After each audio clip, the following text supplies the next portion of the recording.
Hello, my soul friends. Welcome to another episode of my so-called spiritual life, where we cover so-called topics on a so-called spiritual path.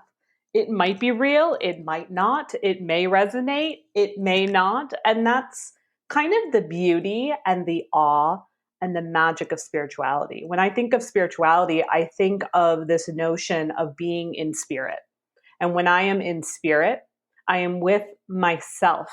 And when I say I'm with myself, I am with my whole self, my body, my physical body, my energetic body, my emotional body, my logical mind, and my higher self. We are all one. And that creates my spirit in this reality we call Earth.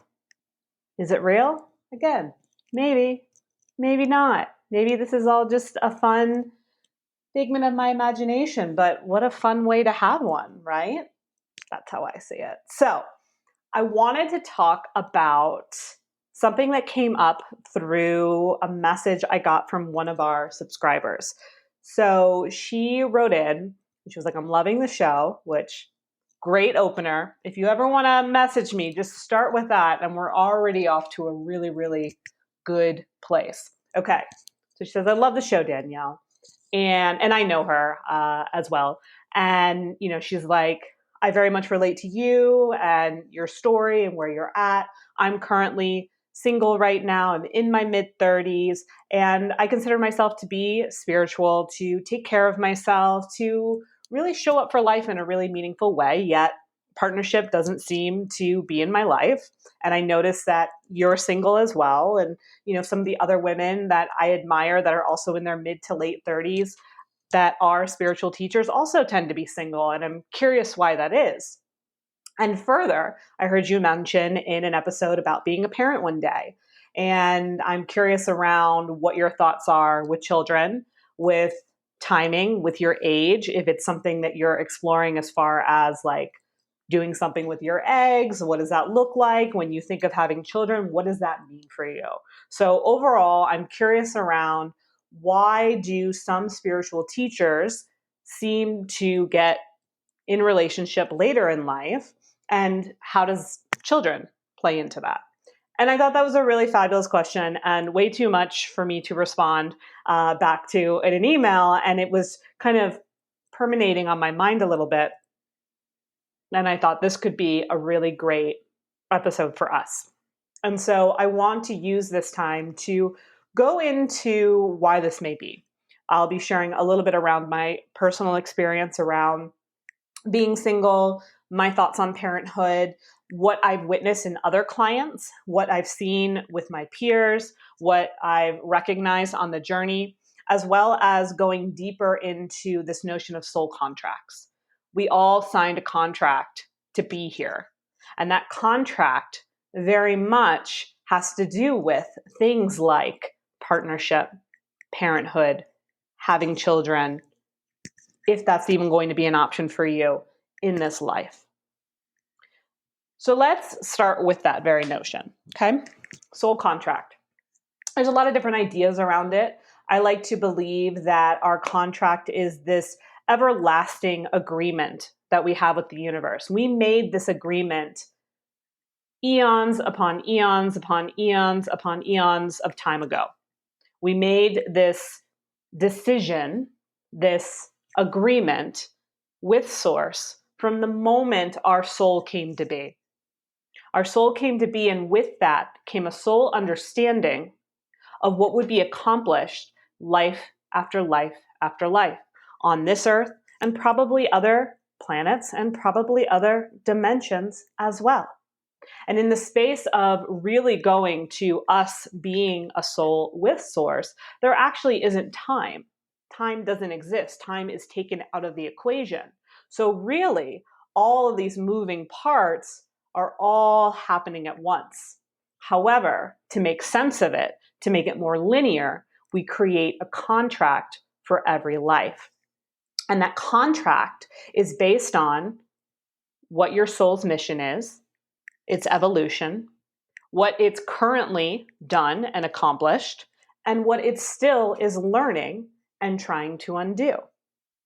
And so when it comes time to actualize in this lifetime, and we're going to reference the lifetime you're in right now, you and I listening in this physical sphere, you made a choice to come here.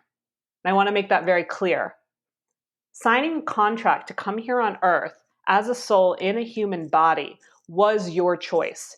You were given the option and you said yes.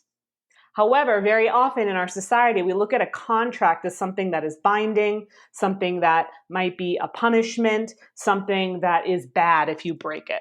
If you break a contract, there could be penalties, you could be shamed, there could be judgment, there could be money loss. There's all these different dynamics. You could lose your job. We put a lot of pressure and weight on contracts in the human experience. However, it's not the same when we look at a soul contract. A soul contract is written with love, it's written with compassion, and it's written with free will and the knowing that you made this choice to come here. And God, source, whatever you want to call it, will never punish you if you don't get the contract right. If things change or go off course, or if you don't quite get to something, or you all of a sudden add something new in, that's totally fine. We have this beautiful freedom with our contract, and this contract is ever evolving, ever growing, ever shifting, and it does every single day. Every single day, it is very likely that your contract is being updated by the ways you show up, by the choices that you make. And that's not good or bad. Okay, some of the ways your contract is updating, it's like, ooh, let's check that off the karmic list. Other ways, it's like, ooh, let's check that off the soul evolution list. And in other ways, it's like, oh, we're going to go about it this way now. Okay, cool. Thought we were going to go down this road, but now we're going to go down that road. Awesome. Revise. Perfect. Let's keep going. So I want you to understand that, again, sometimes we have this fear that being sent here was a punishment. Being sent here means that we're going to be watched under a careful eye. Being sent here means that if we do something wrong, we should feel guilty, or we should be to blame, or we need to confess, right? And acknowledge what we did wrong. And that can be part of it. But what we want to take out is the suffering piece, is the feeling like you're being watched, is the control aspect, that something outside of you has more control over your life than you do. Now, this isn't about you being controlling, but this is about you recognizing that you are a co-creator. Part of this contract that you wrote said, hey, I choose to co-create with you when I'm down here. I choose to be in a partnership. I choose to be in a mode where I'm always looking to evolve and expand and be open to the possibilities. And those of us that feel like we are awakened, that's what we're feeling like. We're feeling like every day is an opportunity to wake up a little bit more, to get a little bit deeper into that contract, to not fear God, but accept God as the co-creator of your life, to lean into the divine for help when you're feeling stuck, when you're feeling trapped, when you find yourself defaulting to worry, to security, to things that actually feel counterintuitive to your contract. So often we put ourselves in boxes and we get stuck and we don't feel good. Why don't we feel good? Oh, because you know what? Saying yes to that job that deep down you knew you didn't want probably wasn't in the contract. Saying yes to that partnership or being with that individual that feels like settling and it doesn't feel good probably wasn't in the contract. But maybe there was something in the contract around the energy or the karma of you agreeing to things against your gut, of you saying yes to things without really giving yourself a chance. And so a lot of times, a situation like a job that isn't right for you or a relationship that feels like settling will show up to show you this part of the contract that said, this life, I really want to work on this thing that I do where I downplay myself, where I don't really step into my worth. my potential. I stop before I can really get ahead. And the situations manifest. It may not have been in your contract to be like, you will settle with this person. You will take that job even though you don't like it. And that's kind of the beauty of the co-creation and the free will and the choices that we have with this contract. Now, when you're making that choice to do your contract, right? You're doing your contract, you're going to come to Earth. You're like, this is great. You're told, hey, you're actually being brought here at a really crucial time in society. Not only will there be things like 2020, there will be things like 2012, which is the dawning of the age of Aquarius. I really believe in the new age. It's called the new age because back in the 60s, the 70s, the new agers were preparing us for the age of Aquarius, which kicked off in 2012. There are different philosophies around the timing of it, but I very much am invested in the idea of 2012 being the start of the Aquarian age. And the Aquarian age lasts for 2,000 years. So before 2012, we were in 2,000 years of the Piscean age. The ages go in retrograde so that we can really learn and embody what the time wants to teach us. So it is believed that the Piscean age started in 0 AD. Okay? That started a new timeline, a new earth. Many people were likely back in the day, right, when Jesus came to be, they were also going through a transition. They were born in the BC era, okay? So think about this. They were born, let's say they were born like 20 BC, 30 BC, 10 BC, and they lived into the Piscean age. So they were born in the Aries age. Okay, the Aries age is the time frame before 0 AD. So they were born before Christ, age of Aries, born into that age, and then lived into Piscean age.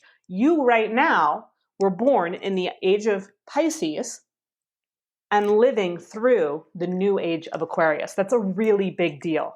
You chose this time frame because you knew, if you're listening, you know deep down that you play a role in this, that you are here to help wake people up. And you might say, I don't know, I'm not a healer, I don't care. Do you help people feel better? Are you good at reassuring people that everything's going to be okay? Do you tend to have a more positive spin on things?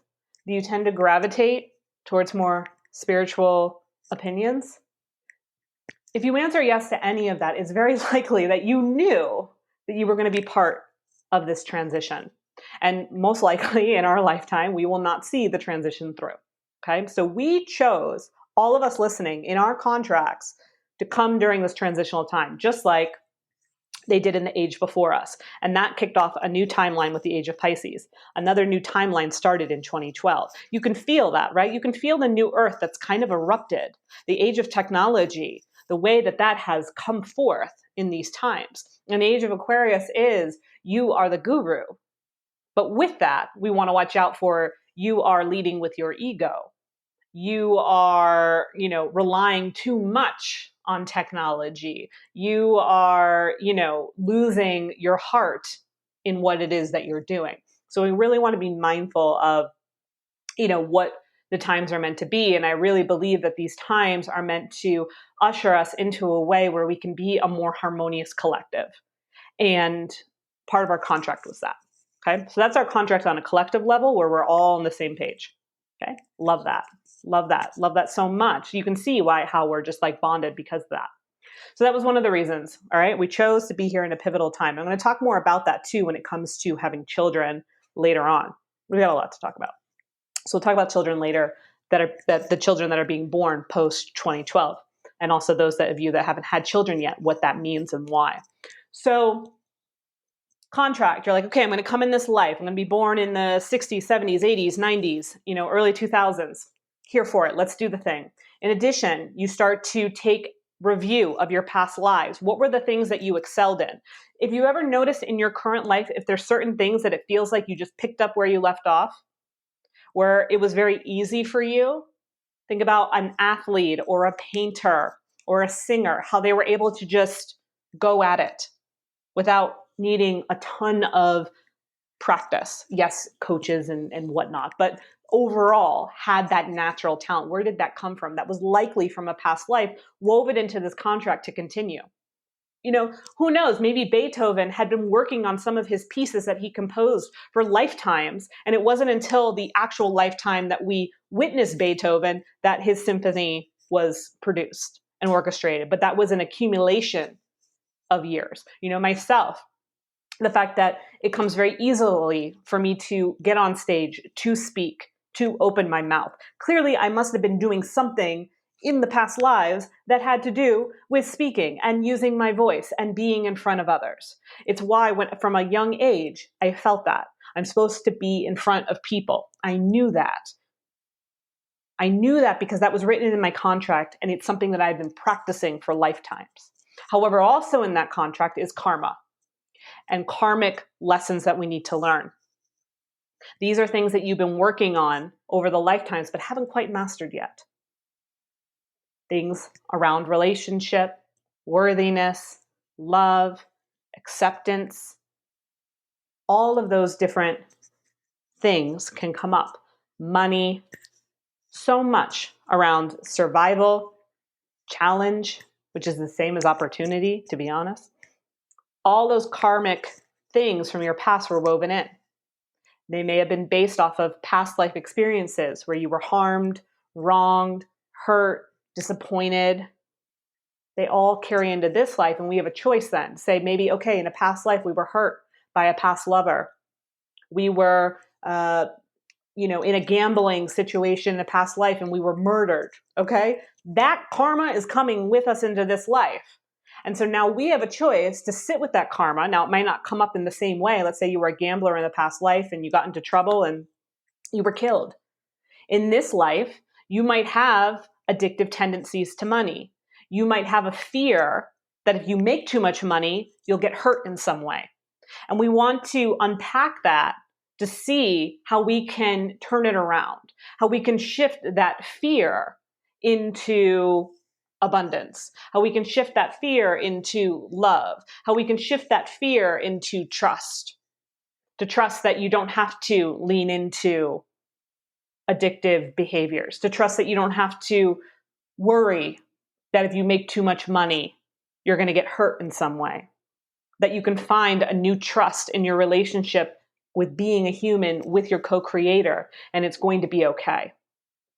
And different situations will arise to help with that. So we have the soul contract, we have the timeline of when we're coming to Earth, we have what we're really good at and what we want to keep getting better at, and what, hasn't worked out so well, and we're still learning, and we want to clear the karma. Then we also put into our contract our guides, our guardian angels. I believe that you were sent here with a guardian angel, maybe one, maybe two. Make a practice of connecting to them. Ask their name. Might sound silly, but ask their name. See what comes through. See what signs you start to notice. Guides are around us as well. They may show up as loved ones that have crossed over.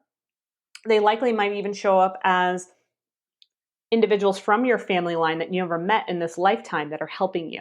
Okay, they're your soul family. We all have a soul family that we travel with every lifetime. Some of them we'll see in person.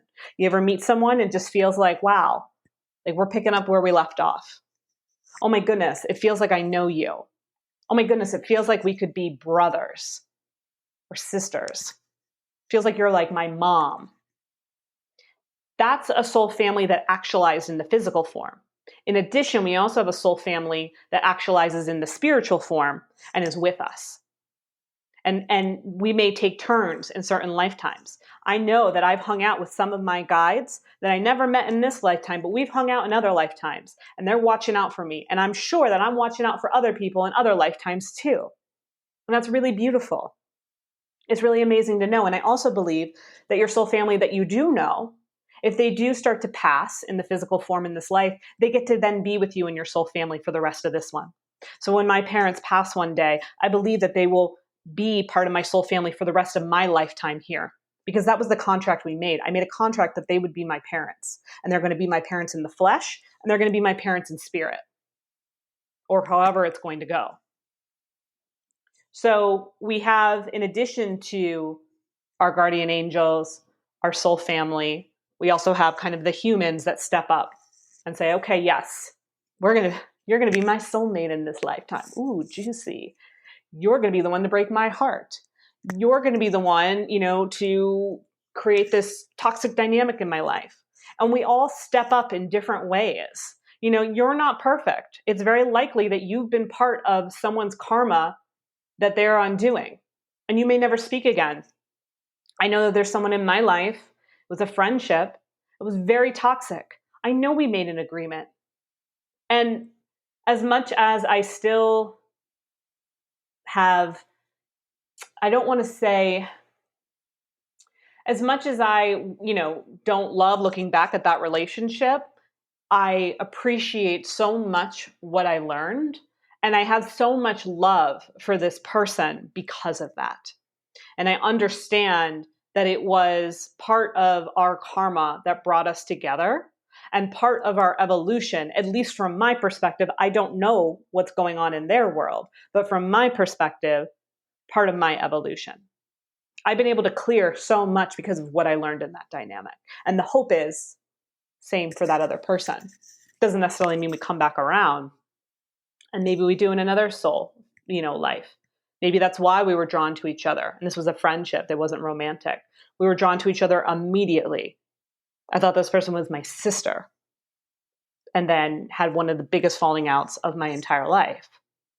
But with that, I was able to clear so much around shame and unworthiness and lack of confidence and just different dynamics that I really needed to look at.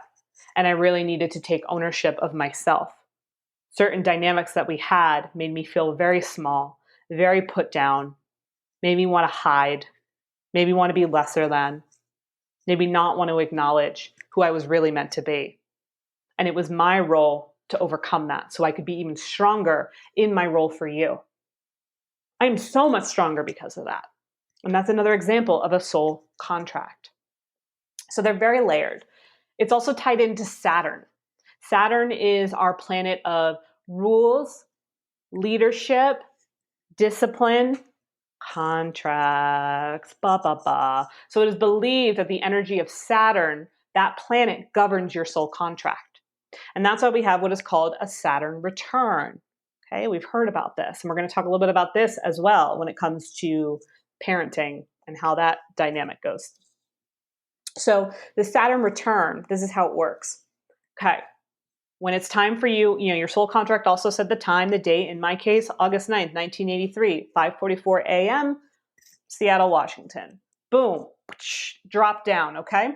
That day, that moment, that instant, I took my first breath. What we do is we take a screenshot of the zodiac. The zodiac we want to imagine is this game board that lives underneath the solar system. And every day, the sun, the moon, and the planets all move around that zodiac wheel. But they all move at different paces, at different times, in different degrees. So on the day that I was born, we take a screenshot of the solar system on top of the zodiac wheel. And we look to see where all the planets were. And we look to see, okay, when Danielle was born, Saturn was in Libra.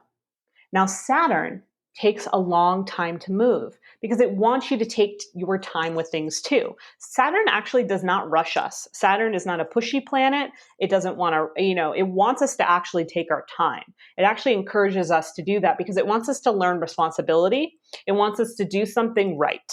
And so Saturn will take anywhere, because of retrogrades, it's not a clean number, but it will take anywhere from 26 to 30 years to go around that zodiac wheel and come back to the spot that it was in when you were born, or in my case, when I was born. So when I was born, Saturn was in Libra, and it wasn't until the fall of 2000, I always mess this up, 2009. I always want to say 2010, but it was the fall of 2009 that Saturn came back into Libra. And I had my Saturn return.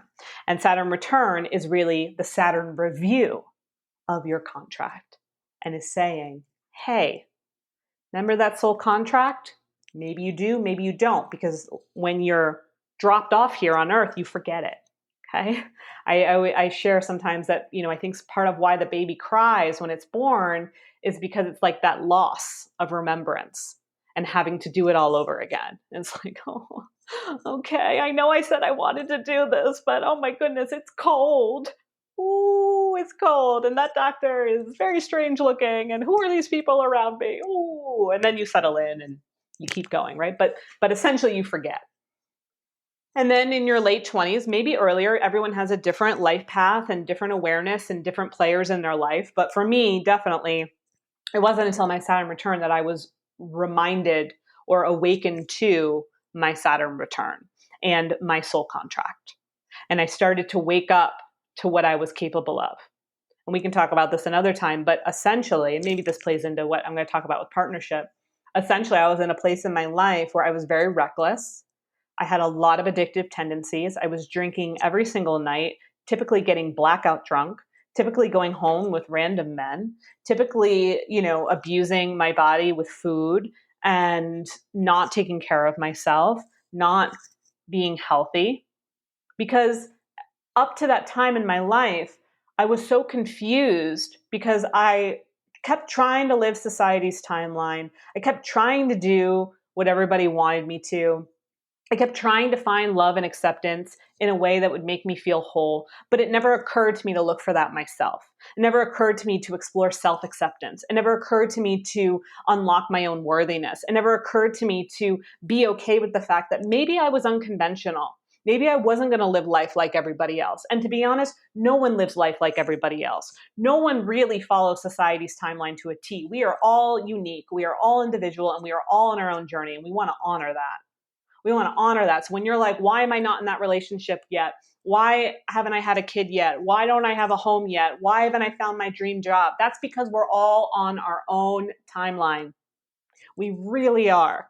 And we have to honor that, and we have to make that more accepted in our society, as opposed to this illusion of what society's timeline is, which is bogus. It's not even real. And I think that's why it's so frustrating for some people, and myself included at that time.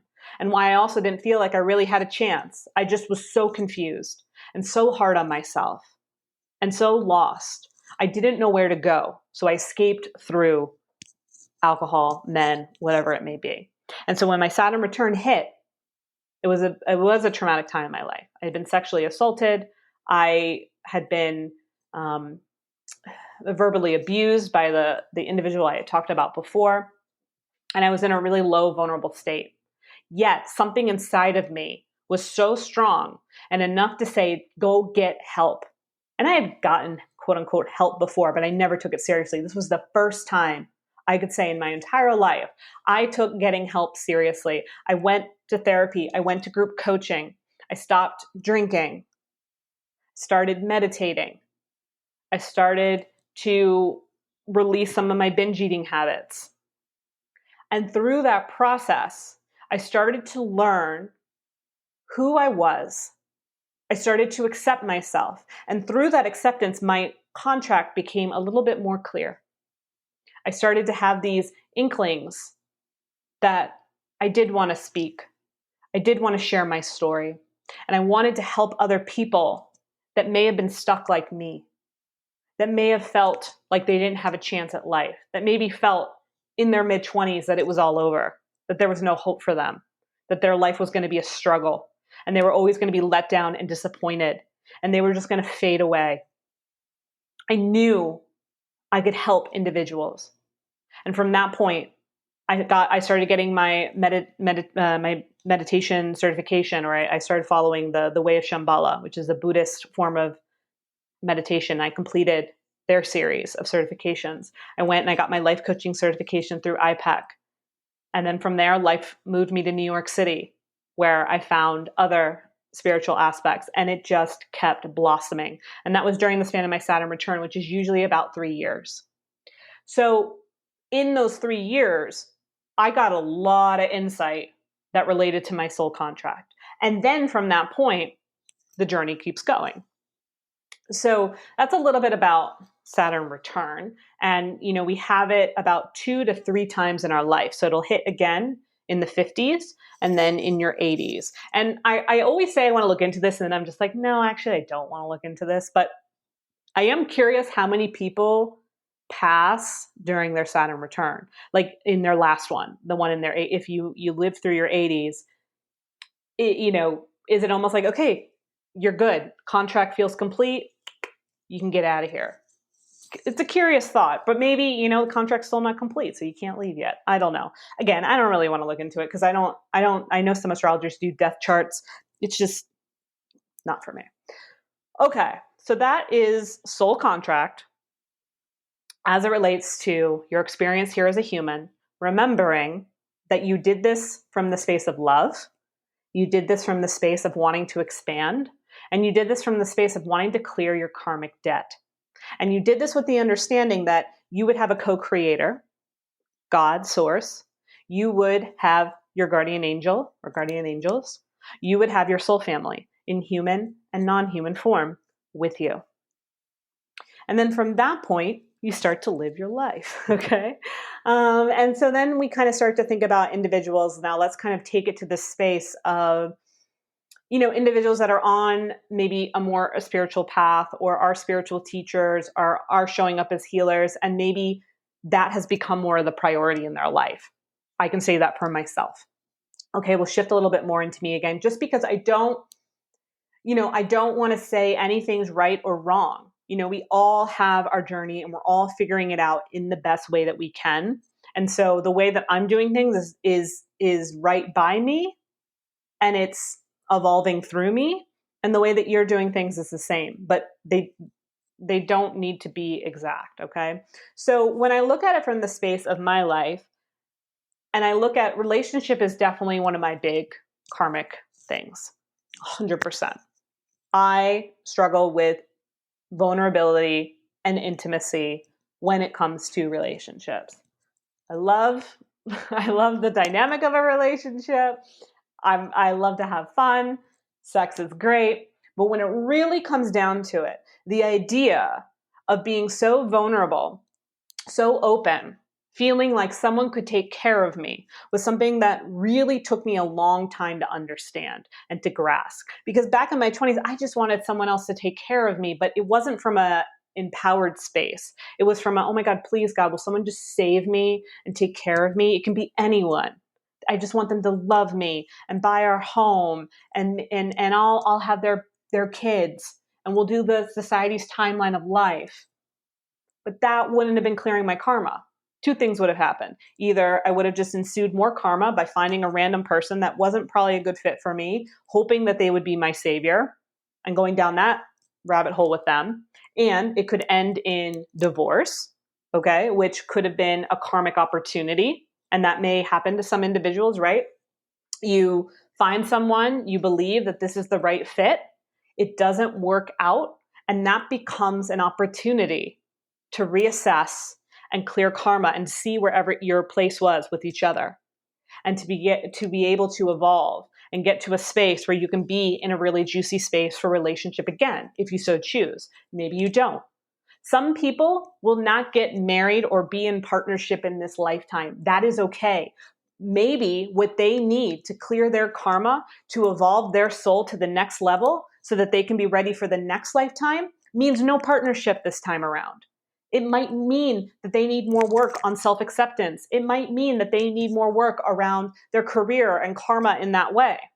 And then once they get that down, the next lifetime partnership may be available to them. So we want to think about that. Same thing. You could get divorced and not want to get married again. You could get divorced and get married again. This is all just kind of our unique way of doing things. In my case, marriage didn't happen. I'm very grateful that it didn't. I really am, and to be honest, there really, as much as I think so much, I wanted partnership for the first reason I said, which is I wanted someone to save me. And the other reason why I wanted it was because I just wanted to fit in. Everyone else was getting married. Everybody else was finding their partner. And I felt alone. And I felt like maybe there was something wrong with me that I wanted marriage, but I think I just wanted it from the space of wanting to fit in. When I really sat with myself, I was like, I don't want it. Not right now. I know there's somebody I've felt ever since I was a little girl, and I know I'm going to meet that person one day. And I know I will likely marry them. If not, we will be in partnership. I know that. But I've never really deep down been in any rush because I knew there were things I needed to do for myself. I knew there was stuff I needed to master on my own. I knew that I couldn't be distracted. I knew that I wasn't ready for that type of connection or relationship in my evolution. My evolution was focused on myself and focused on how I show up in this way. I've been given such a gift since my Saturn return. I feel like I'm going to cry in the ways that I've been able to have opportunities and navigate this path. The ways I've been able to explore what home means to me, because that's another area of karma for me. Understanding home and understanding that home doesn't mean chaos. Understanding that I don't always have to run away from my problems. These are things that took me a while to learn, while also being able to show up and be a teacher and a leader, to be able to go to different communities, different environments, different cultures, to learn about how we exist as a society, how our race clashes and needs repair, how we can really see each other. I have been given the space for that. And so I don't worry about the fact that I'm still single because of that. I don't worry about the fact that I haven't had kids because look what I've gotten in turn.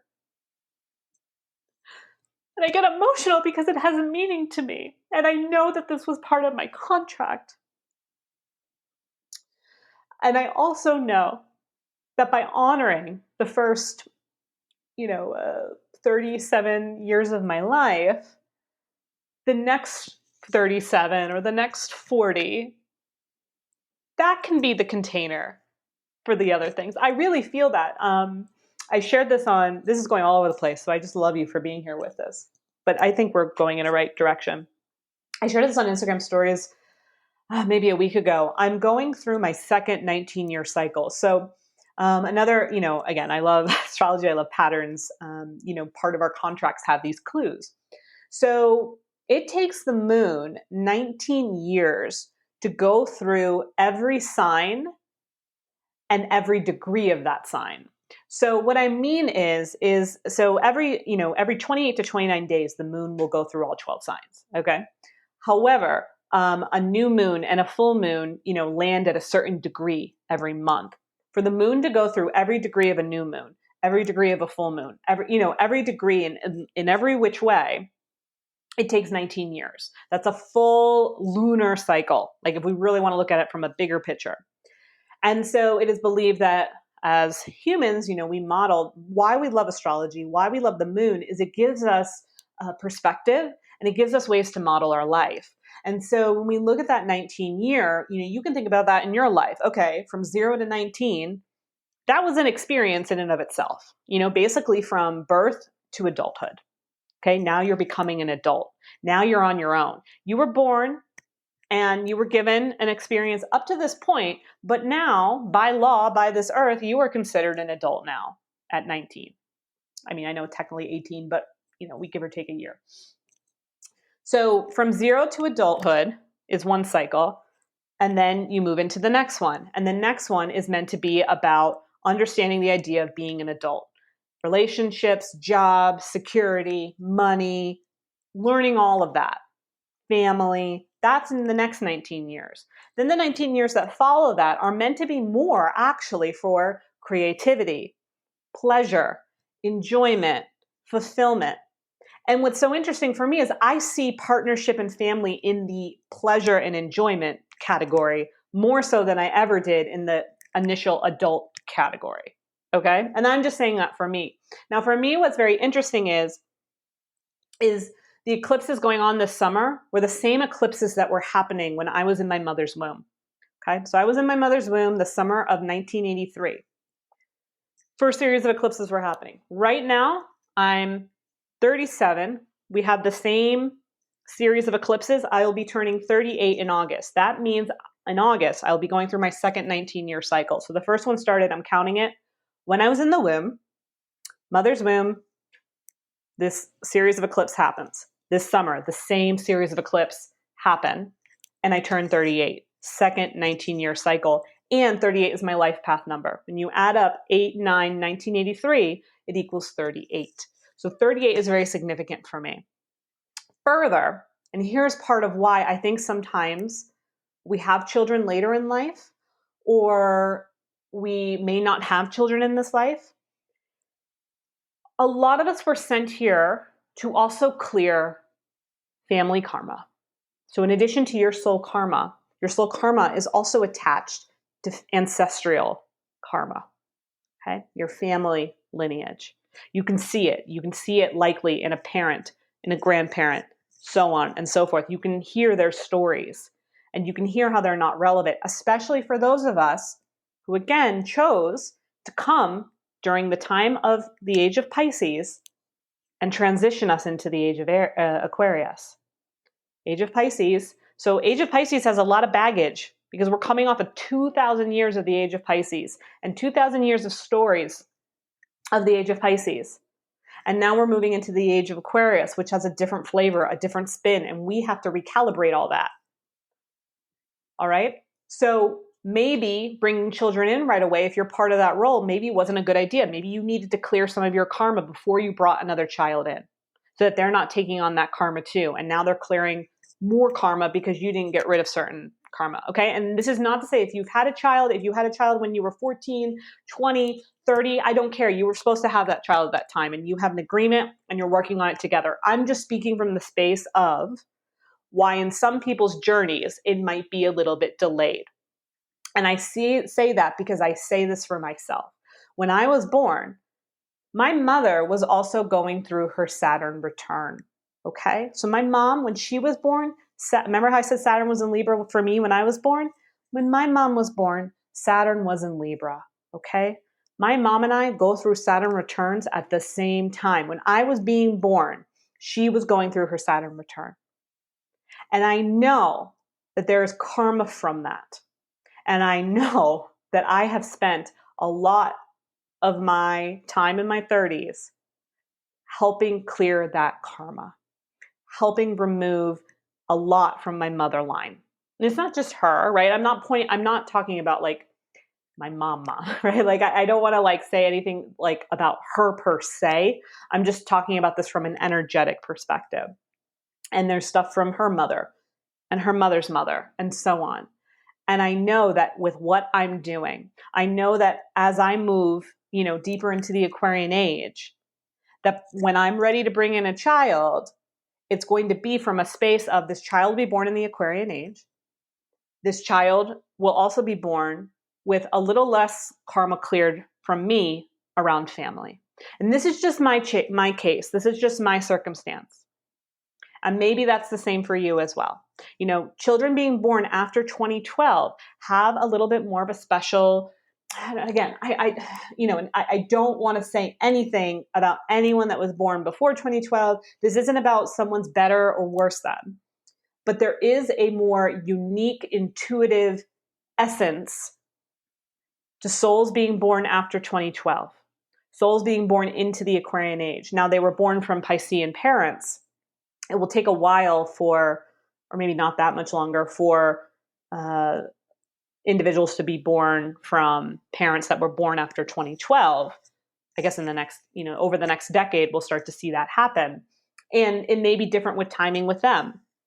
But I'm just speaking of my timing. I'm speaking for those of us that are listening that were likely born in the age of Pisces, living in the age of Aquarius now. And I see that there's a different dynamic with the children being born post 2012. And I want to honor that. And I really want to honor what I feel like my role as a helper of transitioning us into the Aquarian age. And it's kind of clicked for me that part of why relationship and children have been delayed was because there was a little bit more work that I just needed to focus on with myself to really clear, to really sit with, to really be with, to allow myself to be more mindful, more confident, more aware, so that I could bring that to my partnership and so that we could bring that to our children. And from the space of children, I'm very, the subscriber asked, like, how are you going to have them? Like, I'm looking into maybe freezing my eggs. Maybe she didn't say that, but I know some people are. I say, do whatever feels right for you. For me, I believe that children will come through, whether that is through pregnancy or adoption or fostering, or my partner has children, so be it. I am so not attached to how the child shows up. I haven't been ever since I was little. I remember when I first learned about adoption, there was a Jewish family in our neighborhood, and it's a Jewish family. There were two boys, and they had an Asian daughter, and she was from North Korea. And I remember asking my mom, why I don't remember their names, but why does she look different than her brothers? And my mom told me about adoption, and I remember being like, wow, that is so cool. I really want to do that. And you know why I knew, and I knew that because that was likely in my contract, right? There was a part of me that was like, ooh, adoption, I'm into this, because it was likely in my contract. And in my contract is likely the individual that will be adopted by me. So I've always just known that. So I've never felt rushed or like the clock is ticking, so to speak. And for anyone that is in a space that knows that they also are going to be a parent, honor that. Honor that if you feel your child will come through. And your child is coming through at such a juicy, perfect moment. And so honor the journey that you've been on. Honor the fact that you've had the time and the space to work on yourself, to be mindful, to be aware, to really be able to show up for them in such a beautiful way. And know that no time will be lost when that child comes into your world. No time at all. Because it will feel exactly like it was meant to be as it relates to, once again, the soul contract. So often we get fearful of timing because, we're influenced by society's timeline. We're seeing people in our lives moving forward in certain ways. We're seeing our friends maybe get pregnant. We're seeing, certain things play out, and we're saying, well, why not me? But it is you. If you believe it to be true, then it's in your soul's contract, and you must honor your soul's timeline, not judge yourself based off of someone else's timeline. So important to recognize this. You honor your truth based on your soul's timeline. You do not judge yourself based on somebody else's timeline. So I also believe that when, again, there is that itchiness, and there's nothing wrong with that. Like, I really am really ready for partnership. I'm really ready for my man, for my person to come through. He's been in my soul family my whole life. Like, he's been in my energy field. I just hadn't been ready for him. And now I'm like, oh, baby, I'm ready for you. I'm coming for you. And I know that you're coming for me too. And I know whatever was in your timeline, whatever was in your contract will make perfect sense for us together. And we'll be really grateful. And when we are together, it will feel like no time had passed at all. It will feel like I hardly waited at all. And we want to remember that. Remember when you finally do get that thing that you know deep down was meant for you. You look back in hindsight and you say, oh, it was worth it. It was worth it. Or I get it. I understand. I can see why this happened the way that it did. And so when you get stuck, when you get frustrated, and that's normal, okay? I mean, there are definitely times where I get really frustrated or lonely or just like, WTF, like, what is going on? I just sit with that. I sit with that. I sit with that frustration. I sit with that loneliness. I sit with that confusion. And I offer it up to the divine. And that is an act of co-creation.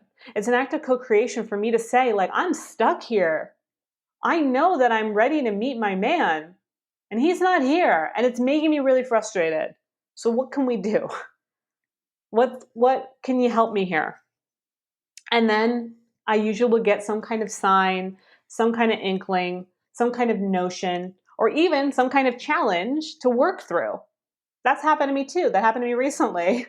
I was like, okay, like, I'm ready. Like, why isn't he here? And then I got a little test and I was like, oh, I needed to work on that, which we're not going to talk about. But there was something that came up and I was like, oh, okay, I'm going to get rid of that.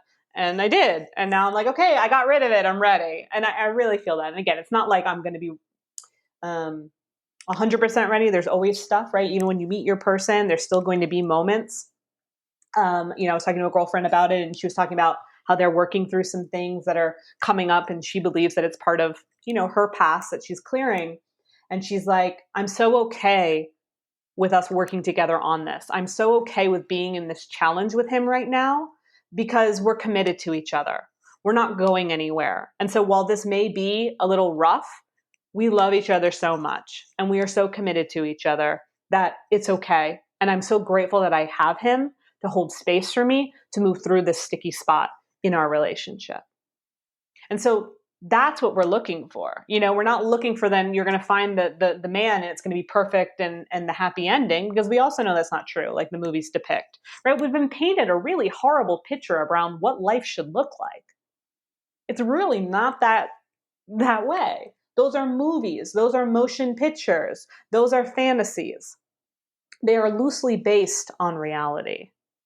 They might have some, little bits of truth, but it's not the full truth. And we need to be honest about that. We need to be integrity with that. And we need to realize that every day that we show up is a day to show up for our contract and whatever our contract has in store for us, and to navigate through it the best that we can. So when it comes to this idea of, and it could be other things too, it may not just be partnership or children. It can be, certain dynamics with your body and your health. It can be certain dynamics with, job and finding something that you really love to do. There's a lot of different, everyone has kind of their thing in this life that they're just like, why isn't that area coming together? And it's like, it will. Just keep holding out, and some of us need more time. Like I said, some of us may not fall into partnership in this life, may not fall into children, may not, do certain things because there's just more work to be done. Or, we look at a lot of spiritual teachers that, like Wayne Dyer or Marianne Williamson, like Oprah, right? Like none of them got married, or if they were married, they got divorced and they didn't get remarried. And I think, some individuals just really are devoted to their spiritual path, and they're devoted to being a spiritual teacher. And that's what they're dedicated to do. And that's how they're going to live out the rest of their contract. And there's something to be said for that also. So, if you are doubting yourself or thinking something's wrong with you, I really want you to look at it from a spiritual lens and really take ownership of the path that you're on. And when you combine those two things together, the spiritual perspective and the path that you're on, it kind of gives you a little grace, gives you a little humbleness to be like, oh, I'm actually doing a really good job here. I'm actually really living, aren't I? Kind of softens things a bit. And we get a little less angsty, a little less worried. Okay, so if you're in that space, call on the divine for help. Find ways to soften, bring in some grace, and look at what you are accomplishing. Look at, even though I don't have this yet, look what I've been able to accomplish. Look what I've been able to clear. Look what I've been able to step into. And maybe those things wouldn't have been possible if I got that other thing sooner. Think about that. Let that sit with you for a little bit. I know I want this thing so bad. However, maybe all the things that I'm really proud of right now couldn't have come to light. And I need to trust that and honor that and know that if I really feel in my heart that this thing is meant to be in my life, it will be. It will be. I know personally, partnership is a part of my life. I know that. And I've always known deep down it was going to be later in my 30s. I did. But I struggled to admit it because I didn't want to feel excluded. I didn't want to feel like something was wrong with me. I thought maybe it'd be weird. Now I don't. But there was a time up until really a couple of years ago where I felt weird saying like, I'm good for now. Like I'm fine. It's okay. And, but people want to worry. And that's the older generations too, that we're clearing. I want to clear that worry. I want to clear old stories around security. I want to clear all that so that when my child comes to be in whatever form, that's not front and center, and that's kind of where I'm coming from. And for those of you in a beautiful position where, you did find relationship early, you did have children early, you're in such a beautiful spot now in your spiritual journey and your spiritual awareness to bring that to your partnership, to bring that to your children? And how blessed are they for those reasons? Think about that too. And if you're in a space where it's not going so fluidly, there is disharmony, that's something to explore as well. So those are the things I wanted to say about everything. I'm looking at my notes and it feels like I hit all the points. And really, it just comes down to this idea of honoring our soul contract, honoring the space that you and I chose to be in, this beautiful timeline of Piscean age to the Aquarian age, and honoring the fact that there's a lot that we have accomplished. And while there are things we haven't gotten to yet, that doesn't mean anything's wrong with us. It means the best is still coming. So much good has already dropped into your life. It has. I know that there's chaos and confusion and hardship in front of us. I do know that, but we're not focusing on that today. Today we're focusing on the good, what we have to be grateful for. And from that space of gratitude, we know that that can be duplicated. And we know that in that duplication lives the thing that you know deep down is coming to. And I can't wait for that thing to come to you. I can't wait for it to show up in your life in such a big, bright, loving way. And I can't wait for you to be so in awe of the timing of it all. I wish that for you so much, and I believe in that for you so much. So thank you so much for listening, for being a part of my story, my journey, for relating it to your own in a way that feels really good for you. Thank you for our beautiful subscriber for asking such wonderful questions and creating this conversation. If you have more, please send my way. You know where to find me, danielmercurio.com. There's a contact form. And if you're liking the show, be sure that you're a subscriber. Give us a little love with the 5 stars. Tag us on Instagram. You know the deal. Share it with a friend who might need this message too. And I appreciate you. And I love you. And have a really, really good day wherever you are.